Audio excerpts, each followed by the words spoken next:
Bismillahirrahmanirrahim. Assalamualaikum warahmatullahi wabarakatuh.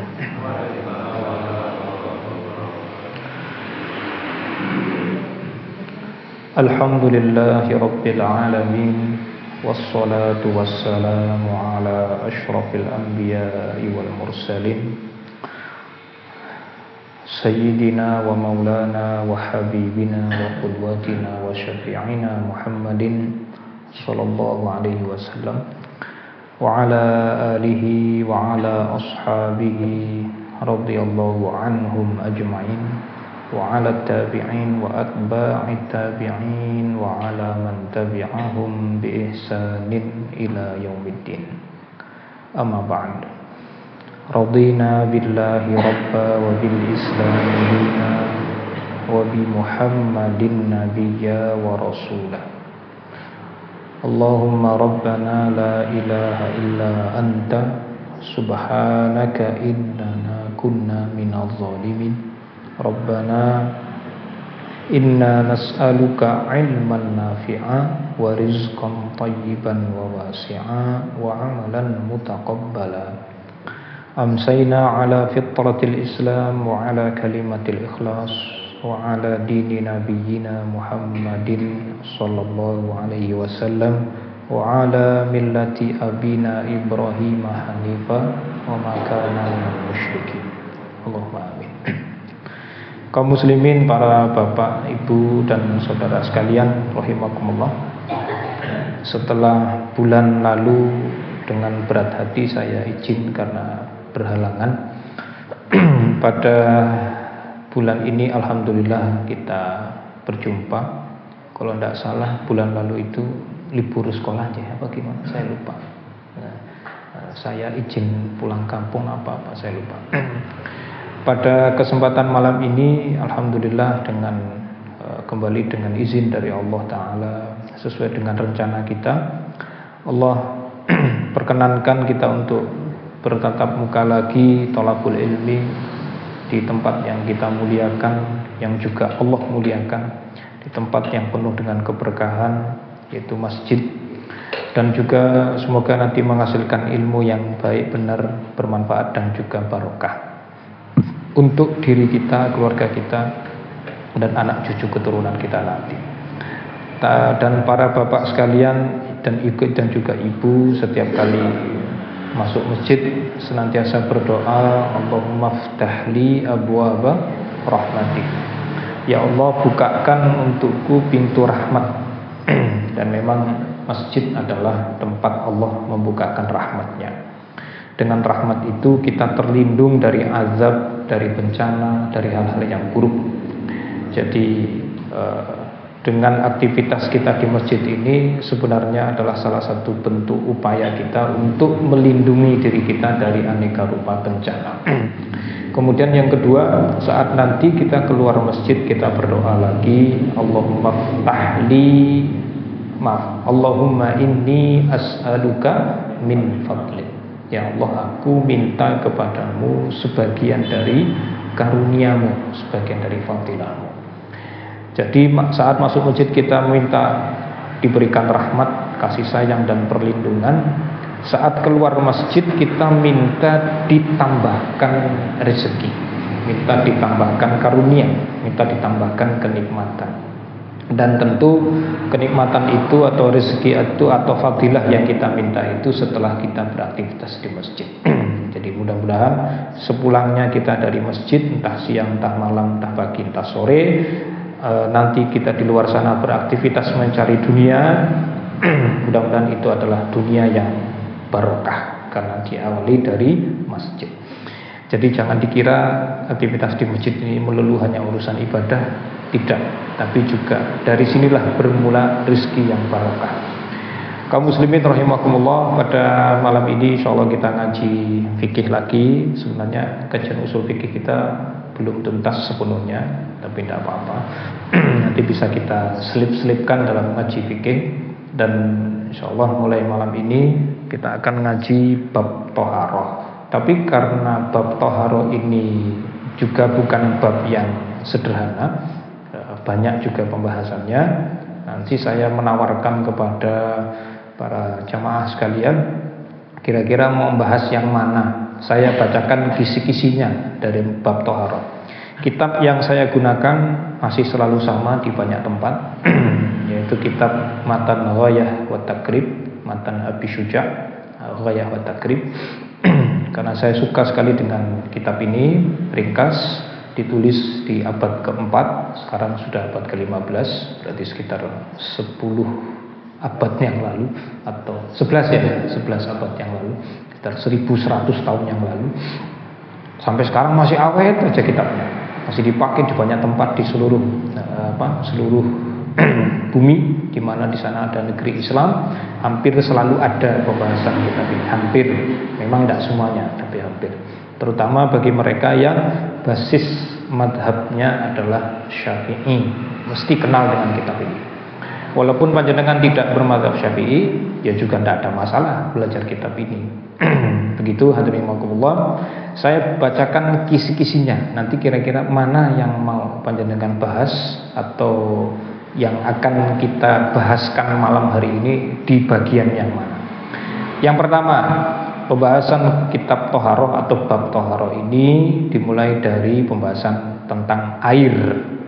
Yang kedua, pembahasan tentang kulit. Yang ketiga, tentang penggunaan bejana atau wadah yang terbuat dari emas, perak, dan selainnya. Yang ketiga atau empat? Keempat, pembahasan tentang siwak, sikat gigi dan pernak-perniknya. Yang kelima, pembahasan tentang wudu. Yang keenam, pembahasan tentang istinja. Kalau bahasa kita apa? Cebok. Cebok atau wawi. Yang ketujuh, pembahasan tentang, ini masih jadi satu dengan yang kelima tadi, yaitu wudu. Kalau di sini dipisah karena berkaitan dengan pembatal wudu. Yang ke berapa sekarang? Yang ketujuh, yang tadi itu jadi satu dengan nomor 5. Yang ketujuh tentang mandi. Kalau tadi wudu, sekarang mandi. Dan pernak-perniknya, apa-apa yang berkaitan dengan mandi. Yang kedelapan, pembahasan tentang mashul khuffain, al-mashu 'alal khuffain, mengusap sepatu. Nah, ini pembahasan mungkin tidak begitu kita butuhkan, tapi suatu saat jika memang diperlukan bisa kita bahas. Yang ke-9 tentang tayamum. Yang 10 tentang najis. Apa saja yang keluar dari dua jalan najis, itu najis, dan najis-najis yang lain nanti juga dibahas di sini, termasuk kotoran hewan. Berikutnya yang keberapa sekarang, Pak? 10 ya? 10 benar. Di semuanya ada 10 poin. Apa itu yang 10? Ini yang terakhir. 10 tentang darah, kebiasaan wanita, dan juga tentang orang junub. Nah, ini ada pernak-perniknya nanti dibahas di poin yang ke-10. Inilah kira-kira gambaran tentang bab Thaharah. Nah, panjenengan mau dibahaskan yang mana? Gimana? Urutan baik. Mungkin ada yang sangat dibutuhkan. Air terkenal, sudah biasa dibahas tentang air. Mungkin ada yang mau dibutuhkan. Bab wudu, bab mandi. Panjenengan sudah bisa mandi belum? Nggak, sudah bisa mandi belum? Adus wis. Bab mandi. Biasa. Tapi banyak orang yang nggak paham. Nah, nanti ada bagian-bagian yang kita bahas. Baik, mana nih? Mau yang dibahas yang mana nih? Air, wudu, siap. Baik, kita bahas tentang wudu. Biasanya ibu-ibu ada usulan. Saya kalau ibu-ibu ada usulan tak dulukan ibu-ibunya. Wudu sama aja, manut. Ya, nanti biasanya ada yang tanya ya. Baik, saya ambilkan topik pembahasan kita malam hari ini dari kitab Matan Ghayah wa Taqrib, pada pembahasan bab yang pertama, yaitu bab Thaharah, di pasal tentang wudu. Bismillahirrahmanirrahim. Wa furudul wudu'i sittatu asya. Berarti ini nomor berapa? 5 ya, poin kelima ya. An-niyatu 'inda ghuslil wajhi wa ghuslul wajhi wa ghuslul yadaini ilal mirfaqaini wa mashu ba'd ar-ra'si wa ghuslu rijlaini ila al-ka'bain wa tartibu ala ma dzakarnahu.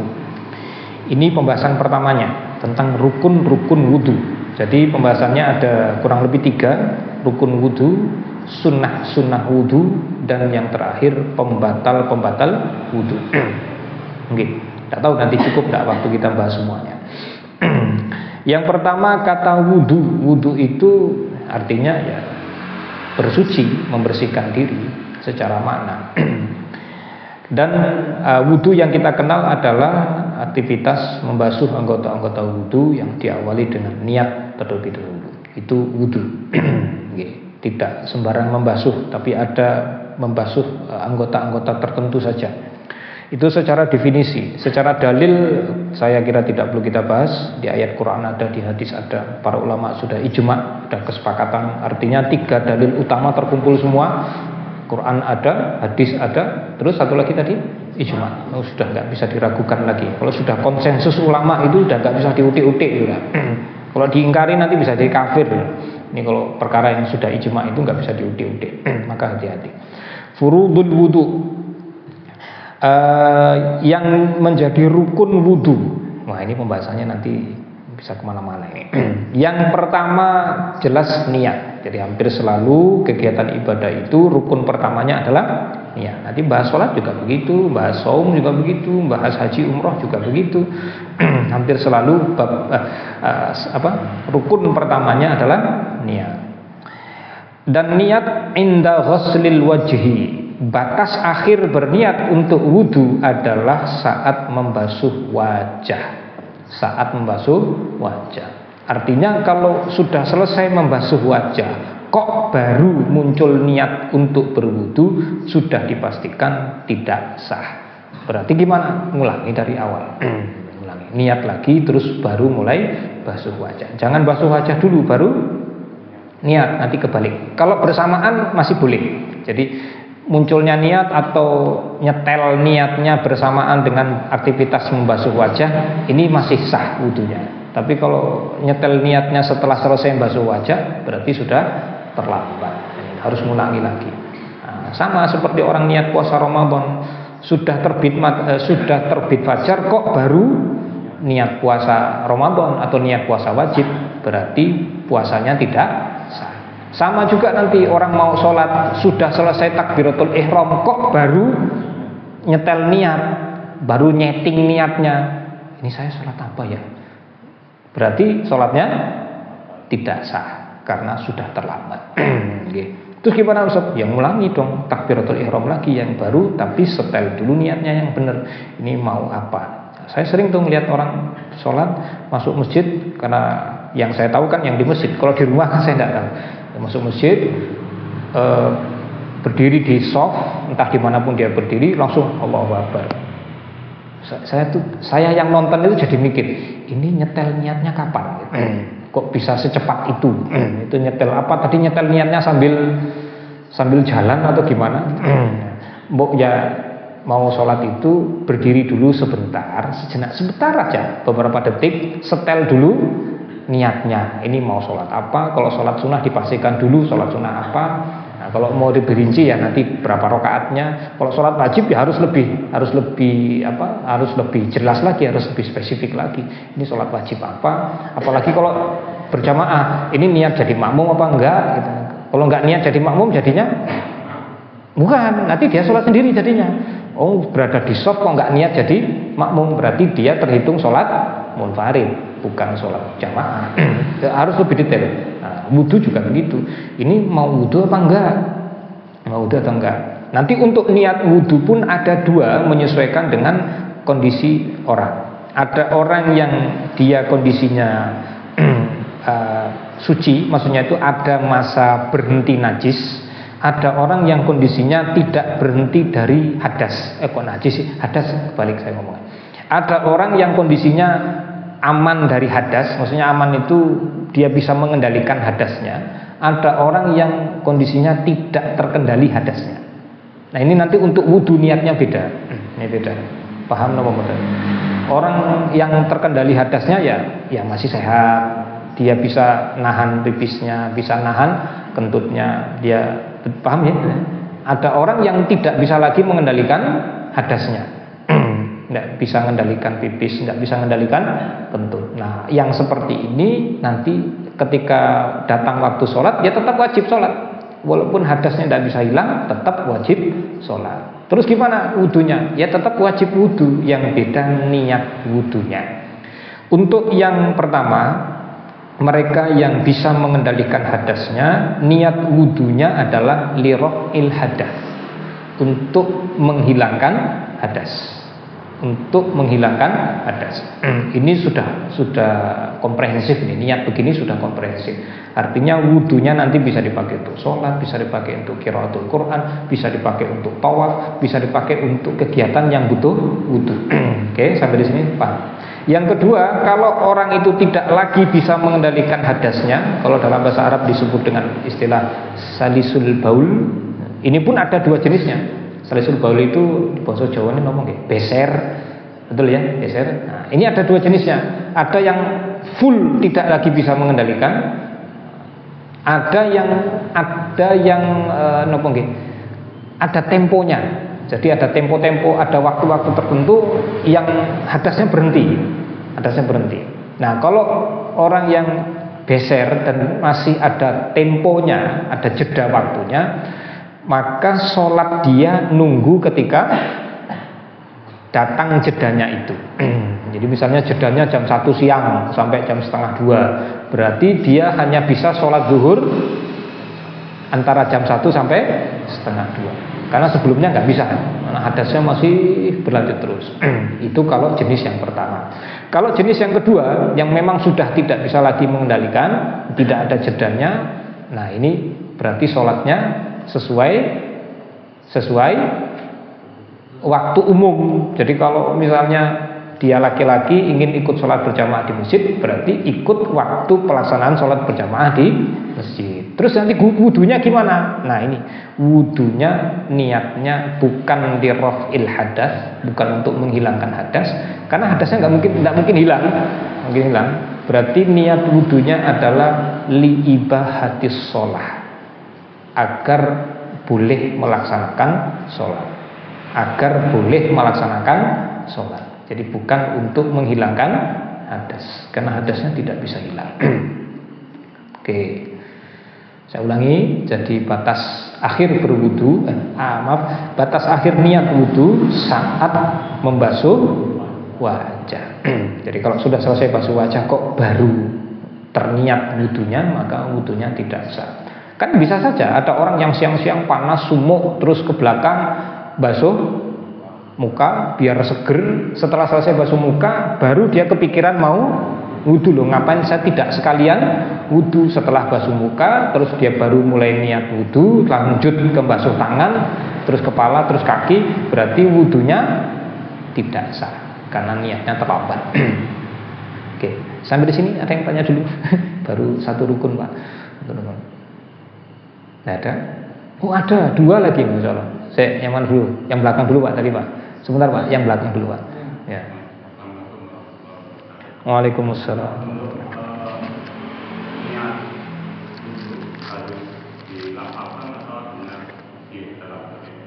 Ini pertanyaan langsung dijawab. Langsung dijawab aja ya. Jazakumullah khairan. Pertanyaannya baik sekali. Ini masalahnya sebenarnya sederhana. Kalau kita tahu ilmunya dan rumusannya, jadi tidak perlu ditanyakan. Karena ini masalah sangat sederhana. Tapi kalau orang tidak ngerti ilmunya, nanti jadi kemana-mana larinya, sampai menuduh yang ndak-ndak. Berarti dia nggak paham. Nek basa orang-orang tua itu dolane kurang, apa istilahnya, Pak? Kurang adoh. Kopine kurang pahit. Apalagi turune kurang wengi. Jadi begini, semua ulama sepakat, mau jenengan belajar ke mazhab manapun sama, Hanafi, Maliki, Syafi'i, Hambali, semua ulama sepakat, yang namanya niat itu pekerjaan hati, itu disepakati semua ulama. Yang kedua, tidak ada syarat niat harus dilafalkan, tidak ada. Kecuali nanti haji dan umroh, kalau itu tuntunan dari Nabi langsung memang dilafalkan. Gimana niat haji umroh?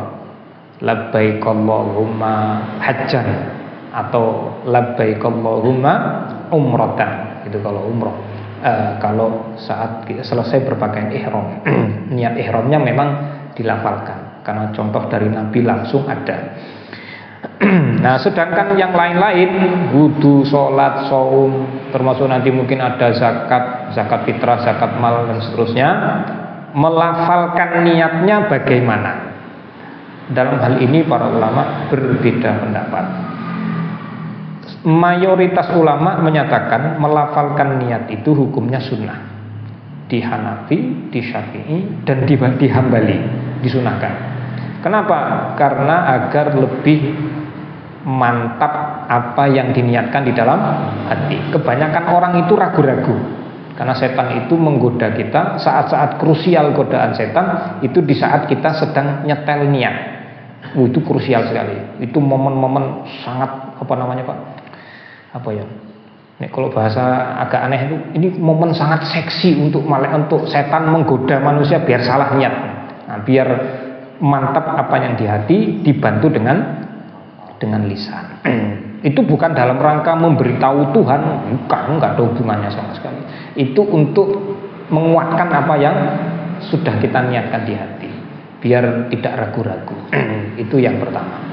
Yang kedua, sebagian kecil ulama berpendapat melafalkan niat tidak dianjurkan, tapi tidak pula sampai dinyatakan sebagai sesuatu yang terlarang. Ini bid'ah, enggak ada hubungan. Makanya saya bilang, kalau sampai ada yang ngomong melafalkan niat itu bid'ah, berarti tadi itu dolane kurang atuh. Ya nanti jadi bahan guyon, Pak. Bagi mereka yang ngerti fikih itu jadi bahan ketawaan yang kayak gitu. Ini berarti anak kemarin sore. Kira-kira begitu. Nah, kalau kayak gitu ya, mbok ya ndak usah ngomong fikih dulu. Nah, belajar lagi, menyantri lagi atau kuliah lagi, biar nanti baru bisa ngomong fikih. Karena orang kalau nggak ngerti khilafiyah ulama, berarti belum layak untuk menyampaikan fikih. Saya aja masih belum layak, Pak. Masih belum begitu banyak khilafiyah ulama yang saya kuasai. Hanya sedikit. Tapi karena jenengan minta ya dengan terpaksa, berat hati. Nanti kalau ada kelirunya ya dimaklumi. Itu Pak untuk lafal niat. Silakan. Terus apa rinciannya? Tadi item-itemnya sudah saya singgung sedikit. Jadi item yang kita rinci dalam niat di hati, kalau diucapkan ya nanti sama itemnya juga itu. Yang pertama, ini ibadah apa? Kalau wudu berarti apa tadi? Ini kan wudu nih. Kalau wudu berarti ini wudu. Pastikan ini wudu atau cuci muka biasa. Wudu. Nah, wudunya untuk apa tujuannya? Untuk menghilangkan hadas atau untuk boleh sholat. Nah, kan kita harus tahu dulu kita kayak apa, hal kita, keadaan kita seperti apa. Yang kedua, berikutnya kalau ini sih biasanya di bagian akhir niat. Ini lillahi ta'ala atau bukan? Nah, itu kalau lafal-lafal niat selalu ditutup dengan kalimat lillahi ta'ala. Itu keputusan akhir sudah. Itu ketok palunya. Kalau sholat lebih rinci lagi, itemnya lebih banyak lagi. Ini sholat apa, berapa rakaat? Ini sholat reguler sekarang atau ganti yang ketinggalan. Terus ngadep kiblat apa enggak? Apalagi kalau berjamaah milih jadi makmum atau tidak jadi makmum, nah, lebih rinci. Kemudian terakhir baru lillahi ta'ala. Puasa Ramadan juga sama, agak rinci juga. Ini niat puasa, terus puasa Ramadan atau bukan? Kalau puasa Ramadan tahun ini atau tahun kemarin, dirinci Pak. Bu, kalau salah Pak, salah nanti bahaya. Ada orang niat puasa Ramadan sekarang sekaligus double dengan Ramadan kemarin. Oh, orang nakal ini nggak boleh nih. Ini puasanya nggak sah nih dua-duanya. Yang ganti nggak sah, yang reguler saat itu juga nggak sah, dan seterusnya. Oke. Gitu tentang pelafalan niat, silakan. Dan itu tidak harus dengan bahasa Arab, nggak ada keharusannya. Karena yang penting itu itemnya itu yang penting. Bukan lafalnya pakai bahasa Arabnya, enggak. Lah apa gunanya pakai bahasa Arab kalau yang melafalkan nggak ngerti, nggak paham apa maksudnya. Misalnya nih terjadi kayak gini nih, misalnya nih saya lafalkan usolli fardhul maghribi arba'ata rak'atin, seterusnya. saya niat sholat maghrib 4 rakaat, itu sholat maghribnya sah apa tidak sah? Nah, tergantung orangnya. Kalau ngomong begitu karena nggak paham bahasa Arab, sah, karena yang dipakai yang di hatinya. Hatinya niatnya 3, tapi mulutnya keselio ngomong 4. Berarti yang dipakai yang di hati. Tapi kalau memang dia sengaja pengen sholat maghrib 4 rakaat, oh jelas itu sholat maghribnya tidak sah dan dia berdosa karena pelanggaran. Jadi berdosa. Jadi jangan dikira permasalahan niat segampang atau sesederhana yang dibahas orang-orang di luar sana. Enggak, bahasnya itu lebih rumit, Pak. Betul sih? Siap. Pak, masih ingat pertanyaannya apa? Sudah lupa? Silakan. Waalaikumsalam warahmatullahi wabarakatuh.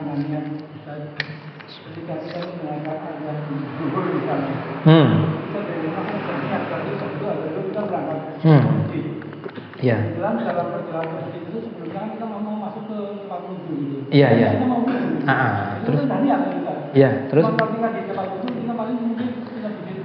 Bismillah. Iya. Ya, ya. Ya, makasih. Oh, tambahan. Ketika Ramadan, kita makan sahur berarti tujuan makan sahurnya mau puasa. Ya. Gimana itu? Ya, makasih. Ya, alhamdulillah. Saya paham. Saya sudah menangkap isinya. Ya. Jazakumullah khairan. Nah, saya kan dari rumah sudah niat sholat, Ustaz. Dari rumah sudah niat mau wudu. Begini, Pak. Yang pertama, saya ulangi lagi tadi kalimat saya. Saat-saat krusial seorang hamba digoda oleh setan adalah saat menjelang dia melakukan ibadah. Itu godaannya kuat. Nanti lillahi ta'ala atau tidak. Satu. Yang kedua, namanya niat untuk ibadah itu hampir semua ibadah selalu berdekatan jaraknya dengan ibadah yang akan dia kerjakan. Intervalnya itu dekat sekali. Tidak terlalu jauh ke belakang. Enggak. Ustaz, saya sudah niat wudu Ustaz dari rumah, tapi wudunya nanti di masjid. Masalahnya nanti bisa saja dalam perjalanan jenengan dibuat lupa oleh setan.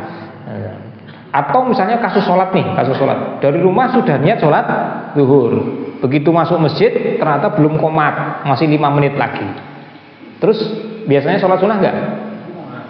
Sholat sunnah niatnya apa? Sholat sunnah yang mana? Kan banyak itemnya sholat sunnah itu. Ada tahiyatul masjid, ada qobliyah zuhur. Mungkin tadi di rumah belum qobliyah. Ada apa lagi? Antara azan dan qomat. Mungkin ada yang punya hajat pengen sholat sunnah hajat, atau yang kepikiran tobat sholat sunnah tobat. Pokoknya waktunya panjang, bisa dapat beberapa jenis sholat sunnah. Nah itu dipastikan ini sholat sunnah yang mana. Nah begitu nanti qomat, yang tadi kan sudah terganggu niatnya, sudah terganggu dengan niat-niat yang lain, diperbaharui lagi niatnya. Ini mau sholat apa, terutama kaitannya dengan mau jadi makmum apa enggak. Karena mbok siapa tahu ada yang nuwun sewu dia tidak berniat jadi makmum. Saya sendiri pernah Pak mengalami itu. Begitu saya masuk masjid, sudah imamnya sudah takbiratul ihram, saya ikut takbiratul ihram, saya sudah berada di shaf.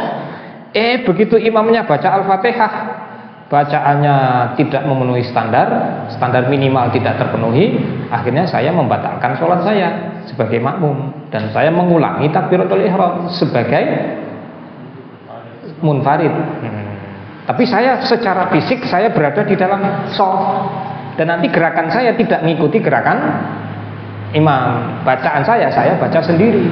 Gerakan saya tidak persis sama dengan imam. Kalau nanti persis sama jadi nggak boleh juga. Karena saya memang tidak berniat jadi makmumnya si fulan itu. Kalau saya memaksa diri berniat jadi makmumnya si fulan, akibatnya sholat saya tidak sah. Karena Al-Fatihahnya tidak sah. Si imam itu nggak sah untuk ngimami saya. Untuk ngimami yang lain masih sah, tapi nek ngimami saya enggak. Nyambung betul. Itu nanti ada di bab sholat nanti. Bab sholat jamaah nanti ada. Karena seorang yang nuwun sewu, yang fasih minimal Al-Fatihahnya tidak boleh menjadi makmum imam yang bacaan Al-Fatihahnya tidak fasih. Tapi kalau antara makmum dengan imam sama kira-kira 11-12 kualitas bacaan Al-Fatihahnya, ya nggak ada masalah, berarti ya aman-aman saja. Nyambung betul. Jadi banyak hal. Makanya para ulama kalau bahas masalah niat itu mesti selalu dekat dengan ibadahnya. Ini mau apa? Dan itu ternyata membantu kekhusyuan, Pak, dan keseriusan. Ini saya jadi mau apa ini? Lebih jelas, diperjelas. Mau apa? Mau ibadah apa? Sholat apa? Itu membantu kekhusyuan kita. Ngoten nggih, Pak. Gitu cukup? Kayaknya sudah azan. Bisa? Belum ya? Oh, 10 menit lagi. Masya Allah, alhamdulillah. Padahal baru satu nih bab niat. Baru bahas niat. Ini masih mau dilanjut ini? Masih. Berikutnya. Yang kedua, hal yang diwajibkan atau menjadi rukun wudu adalah ghuslul wajhi, membasuh atau mencuci wajah. Membasuh wajah. Ini rukun yang kedua. Pertanyaannya, wajah itu batasnya mana sampai mana? Atasnya mana, bawahnya mana, samping kiri kanan mana? Apa itu penting? Ya jelas penting. Kalau ada bagiannya yang tidak terbasuh berarti wudunya tidak sah. Kalau kelebihan nggak apa-apa, kalau kurang nggak boleh. Bagian atas wajah yang mana? Batasnya atasnya. Jidat atau di atas jidat lagi, masih naik lagi. Batas akhir tumbuhnya rambut paling depan, dan itu dipukul rata. Ini kalau ada kan orang yang botak, berarti kan nggak ada rambutnya, kan semuanya wajah semua, ya nggak mungkin gitu. Mesti nanti ada garisnya kan? Ya, ada garisnya di sini, ada batas, ada perbatasannya kalau ada. Yang kedua, samping kiri kanan mana? Wajah kita kiri kanan itu yang mana? Yang dianggap wajah? Telinga. Ini batas telinga ini. Oke, bawah. Bagian bawah wajah itu yang mana? Jenggot ya maksudnya. Jenggot apa janggut sih? Beda apa sama tuh? Dagu. Dagu itu kan bagiannya banyak. Bagian ujung dagu ini atau bawah dagu? Mana yang bagian wajah? Yang masih wajah yang mana? Ujung. Bawahnya sudah bukan wajah. Berarti nggak wajib dibasuh. Nggak. Oke? Ini ada konsekuensinya, dan saya tidak menyalahkan karena memang sebagian ulama berpendapat demikian. Bahkan mayoritas ulama mengatakan ujung bawah batas bawah wajah adalah ujung dagu. Berarti bawah dagu ini sudah bukan wajah. Ini konsekuensinya, Pak. Kalau itu perempuan, aurat wanita yang disepakati para ulama adalah seluruh tubuhnya kecuali muka dan telapak tangannya. Itu yang disepakati. Berarti ada yang khilafiyah, ada yang khilafiyah, ada apa punggung tangan itu khilafiyah. Maksudnya punggung tangan wanita itu aurat atau bukan, ada khilafiyahnya. Lah kalau kita milih pendapat yang ini, bagian wajah paling bawah adalah ujung dagu, maka konsekuensinya selain dalam berwudu nanti juga urusan pakai kerudung. Para perempuan yang pakai pendapat ini, kalau pakai kerudung harus begini. Karena bagian ujung terakhir wajahnya paling bawah adalah ujung dagu. Kalau kerudungnya begini, berarti auratnya masih ini, auratnya kelihatan nih. Nanti kalau sholat nggak sah sholatnya, karena auratnya terbuka. Kalau pakai pendapat yang ini, berarti ada pendapat yang lain. Ada. Ini pendapat sebagian kecil ulama. Tapi pendapat sebagian kecil ini justru pendapat yang paling kuat di mazhab Syafi'i. Apa itu? Batas bawah wajah adalah bawah dagu, yaitu tempat tumbuhnya jenggot. Dari sini sampai bawah sini. Berarti ini bawah sini tetap wajib dibasuh. Maka wanita-wanita muslimah yang pakai pendapat ini, kalau pakai kerudung gimana kerudungnya? Nah, di sini nggak apa-apa. Di separuh antara dagu dan leher sini, ini masih boleh kebuka di sini, karena masih dianggap sebagai wajah, bukan aurat. Dalilnya mana Ustaz? Ada ayatnya enggak? Ada hadisnya? Enggak ada. Ayat hanya menyebutkan wajah gitu aja. Hadis juga hanya menyebutkan wajah. Itu menjadi otoritas para ulama untuk merumuskan wajah itu mana batasnya. Atas bawah kiri kanannya mana? Untuk atas bawah kiri kanan, atas dan kiri kanan kecenderungan ulama sepakat. Tapi yang bawah itu yang ada khilafiyahnya. Lah panjenengan pilih yang mana? Karena konsekuensinya untuk jenengan ketika berwudu dan untuk istri dan anak-anak perempuannya nanti ketika pakai kerudung. baik di luar sholat maupun di dalam sholat. Kalau umumnya jenengan istri dan anak-anak perempuannya pakai kerudungnya gimana? Yang bagian bawahnya sampai mana? Di sini apa di sini? Di bawah bibir apa di bawah dagu? Dagu. Oh, berarti panjenengan tidak sadar sedang mengikuti pendapat ulama mazhab Syafi'i. Itu pendapatnya Syafi'iyah. Selain Syafi'iyah nggak begitu. Selain Syafi'iyah nggak begitu. Makanya umumnya wanita Indonesia kalau pakai kerudung ya begitu.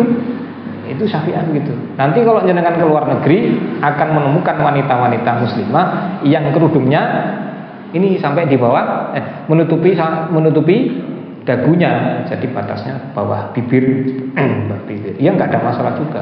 Tinggal nanti istiqomah saja sesuai dengan ijtihad yang dia ikuti. Nah, kalau ada wanita Indonesia yang begitu juga, mungkin dia saat itu belajar fikihnya tidak ke Syafi'i. Gitu nih Pak, nyambung. Tadi kok larinya ke sana ya? Sebentar. Oh iya, kita bahas rukun yang kedua ini tentang wajah. Itu bagian-bagian yang wajib untuk dibasuh. Nah, semua bagian wajah itu harus terbasuh minimal terkena air. Terutama bagian-bagian yang ada cekungan-cekungannya itu hendaknya hati-hati. Mbok nanti airnya dilempar-lempar tok, akhirnya bagian itu tidak terbasuh dengan baik. Terutama bagian sini. Kalau sini biasanya sudah apa namanya? Sudah terbasuh oleh jempol ini. Terbasuh oleh jempol. Bagian yang ada cekungannya itu berarti sini apa nih? Mata. Kalau hidung nanti sendiri. Dalam hidung itu nanti ada sendiri. Jadi dalam hidung itu tidak termasuk wajah. Jadi yang wajah yang nampak di luar. Kecuali orang nggak punya apa namanya nih? Hidungnya ini copot. Itu berarti nanti sampai dalam sana itu karena kelihatan. Kalau orang bisa. Dalam mulut juga bukan masuk wajah. Nyambung betul. Kalau secara anatomi tubuh manusia pelajaran biologi, iya itu berada semuanya di wajah. Tapi yang kita bahas sekarang anatomi wudu, bukan anatomi tubuh manusia. Oh, kok gitu Ustaz? Apa beda? Beda Pak. Nanti kuping ketika bahas rukun yang berikutnya. Kuping ini bagian kepala atau bukan? Hah? Secara biologi ini bagian kepala bukan ini kuping ini. Di mana letaknya ini? Kepala. Tapi dalam anatomi wudu ini bagian kepala bukan? Apa gitu kok penting? Penting. Nanti ada konsekuensinya. Kalau ini bagian dari kepala, berarti saat membasuh kepala, telinganya jadi satu dengan air yang sama untuk membasuh kepala. Tapi kalau telinga ini bukan bagian dari kepala, berarti saat nanti basuh telinga, airnya harus air yang baru, tidak boleh air sambungan dari kepala. Nanti jadi nggak sah ini telinganya, walaupun telinga bukan rukun wudu. Oke, sudah kan? Sudah belum? Oh belum, masih kurang 2 menit. Siap. Sekarang lanjut. Nampaknya jenengan masih siap menerima apa? Nambah ini. Yang ketiga, fardu wudu yang ketiga.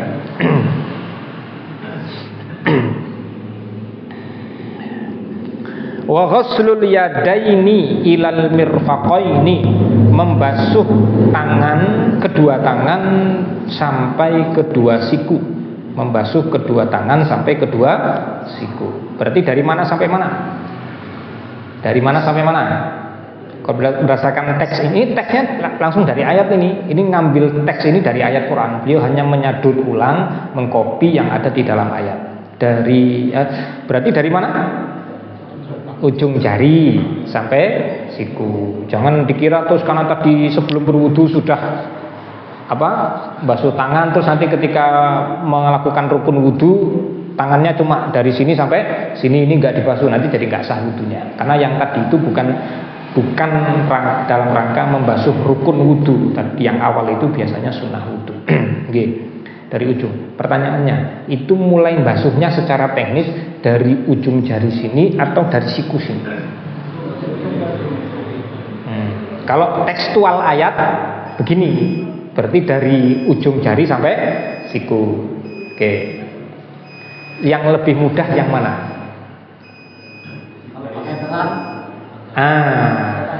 Iya. Para ulama membahas, kalau airnya dituangkan oleh orang lain, maka membasuhnya dari ujung jari sampai ke siku.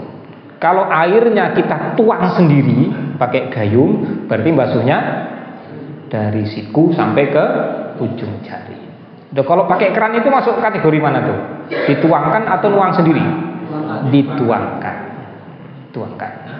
Itu secara teknis walaupun tidak mengikat. Artinya kalau ada orang basuh anggota wudunya dari tengah diginikan, tengahnya digini-ginikan, ya nggak apa-apa juga karena prinsipnya yang penting semua bagian ini terbasahi. Atau dia rendam langsung tangannya ke dalam bak mandi misalnya, kan kerendam semua bareng, ya nggak ada masalah juga. Ada masalah. Gitu Pak. Jadi pembahasan teknis ini memang banyak pernak-perniknya dan tidak saklek. Oh ayatnya gini Ustaz, hadisnya gini. Oh nanti dulu, tidak sesaklek itu kalau belajar fikih. Ya, monggo kepada muadzin untuk mengumandangkan azan dulu sebelum nanti kita lanjutkan. Sudah kan? Sudah lewat 1 menit kan? Betul? Ya. Alhamdulillah wassalatu wassalamu ala rasulillah.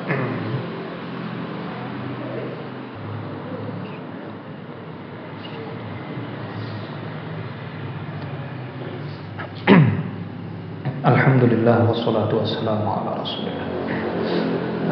Hadirin rahimakumullah, para bapak dan ibu, kita tambahkan sedikit menanti waktu qomat. Tadi sampai pada membasuh tangan. Secara teknis sebenarnya fleksibel, bebas saja. Yang penting bagian yang tadi disebut terbasuh semuanya. Berikutnya yang keberapa? Niat. Kemudian membasuh wajah, membasuh tangan. Berarti sekarang yang keempat. Wa mashu ba'dir ra'si, mengusap. Kalau tadi bahasanya membasuh, ghuslu, sekarang beda bahasa. Bahasanya mashu, yaitu mengusap. Mengusap sebagian kepala. Ini menurut ulama Syafi'iyah. Sedangkan selain Syafi'iyah seperti Hanabilah atau mazhab Hambali menyatakan mashu jami'ir ra'si, mengusap seluruh kepala. Jadi nanti hasilnya akan berbeda. Yang belajar fikih wudu kepada mazhab Syafi'i, membasuh kepala, mengusap kepala tidak wajib semuanya. Tapi yang belajar fikihnya ke mazhab Hambali, kalau wudu nanti membasuh kepalanya biasanya gimana? Yang wajib semuanya. Walaupun sebenarnya teknis di lapangan nanti hampir ada kesamaan. Karena walaupun para ulama Syafi'iyah menyatakan yang wajib hanya sebagian, itu cukup diwakili dengan 3 helai rambut, itu yang wajibnya. Tapi tetap ketika mengusap kepala dianjurkan seluruh bagiannya terusap. Jadi cara membasuhnya persis mirip seperti di mazhab lain, yaitu ambil air, percikkan dulu di luar, terus diusapkan karena bukan dibasuh, jadi cukup diusap dari depan ke belakang sampai belakang, tarik ke depan lagi. Itu kalau Syafi'i. Kalau Hambali dari depan ke belakang sampai belakang, tarik ke depan lagi, terus ke telinga. Kalau Syafi'i untuk telinga nanti harus ambil air yang baru. Kalau tidak, berarti untuk telinga dianggap tidak terbasuh, karena air yang dipakai berstatus air mustakmal, sisa dari air membasuh kepala. Itu suci tapi tidak mensucikan. Itu jadi pembahasannya di bab awal, di pembahas pasal-pasal yang awal. Tahirun ghairu mutahhirin, suci tapi tidak mensucikan. Lah untuk ibu-ibu lah gampang, tinggal misalnya dia wudu nanti di tempat umum dan tidak bisa membuka kerudungnya, cukup kerudungnya ditarik ke depan sedikit, airnya tangannya dibasahi, terus dipercikkan di luar, terus diusapkan ke sebagian rambutnya. Jadi rambut itu mewakili kepala. Nah kalau orang nggak punya rambut, botaknya memang botak, nggak ada rambut sama sekali, bukan karena digundul, tapi memang botak betul. Itu gimana? ya malah lebih bagus karena utamanya bukan mengusap rambut tapi aslinya mengusap kepala. Aslinya mengusap kepala. Cuma nanti orang yang seperti itu biasanya kalau tahallul selesai sa'i nanti mau tahallul, itu tahallulnya gimana? Nyukurnya enggak ada rambutnya. Boleh enggak diganti dengan rambut lain di bagian kepala juga? Kumis misalnya, jenggot misalnya, atau rambut hidung untuk tahallul boleh enggak? Hah? Ya jelas enggak boleh. Terus gimana? Tahallulnya gimana? Lah ya gimana? Kan harus tahallul. Tahallul itu rukun. Kalau enggak tahallul berarti enggak dianggap enggak selesai itu umroh dan hajinya. Gimana? Tahallulnya gimana? Yang pengalaman bolak-balik umroh, Kumis. Ini mazhab baru ini. Caranya gimana? Alat cukurnya dioleskan ke kepalanya. Jadi pisau cukurnya dioleskan. Bukan tempelkan, dioleskan. Tempelkan tok ya nggak ada gunanya. Dioleskan. Ya cuman ini aja kayak ya syarat. Kalau memang dia sudah bercukur atau tahan. Tapi kalau wudu malah lebih marung gitu. Karena aslinya disuruh mengusap kepala. Berikutnya, toleransinya berapa menit nih sampai komat? Tinggal 2 menit lagi. Siap. Berikutnya berarti rukun yang kelima. Wa ghaslur rijlaini ilal ka'bain. Membasuh kedua kaki sampai mata kaki. Ini juga teksnya di dalam ayat sama. Teksnya di dalam ayat. Jadi tidak mengubah teks sesuai dengan ayat. Berarti gimana teknisnya? Dari ujung kaki dulu atau dari mata kaki dulu? Nah, sama tadi. Kalau jenengan airnya dituangkan berarti dari ujung kaki. Kalau airnya nuang sendiri, kalau sih kaki sih fleksibel, lebih gampang kan? Tidak seperti tangan. Nah, tidak seperti tangan. Cuma nanti untuk tambahan tentang kaki juga dianjurkan menyela-nyela jari kaki. Itu nyelanya pakai apa? Kalau kaki kanan nyelanya pakai pakai tangan yang mana? Gitu aja dibahas oleh para ulama. Tangan kanan atau tangan kiri? Jadi biasanya yang mana? Untuk menyela-nyela jari kaki kanan pakai tangan kanan atau tangan kiri? Ya tergantung jenengan wudunya berdiri atau duduk. Ya, kalau wudunya berdiri lebih nyaman pakai tangan kanan, tangan kiri glepak jenengan nanti. Ya, oke. Kalau wudunya duduk memang lebih bagus pakai tangan kiri. Nah, cara menyela itu seluruh jari dimasukkan. Kalau kita kan enggak, kadang cuma pakai satu jari dong. Kayak orang ngamplas pakai apa itu? Enggak kayak gitu. Jadi biar sekali jalan, ini jari kita dimasukkan semua ke seluruh jari kaki. Kalau tangan kanan berarti dari atas, kalau tangan kiri berarti dari bawah maksudnya. Oke, begitu aja kok diajari. Tapi dibahas loh kalau gitu. Dibahas. Karena masalah begitu di Quran nggak ada, di hadis nggak ada. Jadi rumusannya para ulama itu untuk memudahkan kita, biar lebih maksimal. Gitu. Terakhir untuk rukun wudu yang terakhir adalah watartibu ala ma dzakarna. Pas sekali. Tertib itu berarti urut sesuai dengan yang disebutkan. Tidak boleh kebalik. Tangan dulu baru wajah, nanti batal wudunya. Tapi kalau kebalik kanan kiri nggak ada masalah. Kiri dulu baru kanan, atau diselang-seling, kanan 1 kiri 1, kanan 2 kiri 2, kanan 3 kiri 3. Ini nggak ada masalah. Yang bagus sih kanan dulu selesaikan semua baru kiri. Itu nanti ada di pembahasan berikutnya tentang sunnah wudu. Ini dulu para bapak dan ibu yang berbahagia. Semoga yang sedikit ini menghasilkan manfaat untuk kita. Kalau masih penasaran dan menunggu waktu sebulan masih lama, ya jangan baca sendiri kitabnya, atau nanti bisa lewat kajian-kajian yang lain. Bisa offline, bisa online. Oke, terima kasih. Mohon maaf, dan sekali lagi kami mengingatkan, intinya kita belajar fikih ini tidak sesederhana yang tertuang di dalam teks ayat atau teks hadis. Dia bisa jauh lebih luas daripada yang ada di dalam teks. Kalau nanti hanya mengandalkan yang ada di dalam teks ayat atau teks hadis, nanti jadi terlalu tekstual dan kaku sekali. Sedangkan Islam itu agama yang sangat fleksibel, apalagi kalau bahas fikih.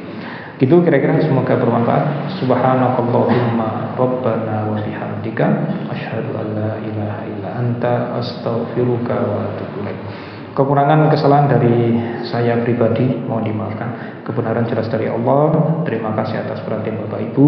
Mohon maaf, sampai jumpa lagi. Wal afu minkum. Wassalamualaikum warahmatullahi wabarakatuh.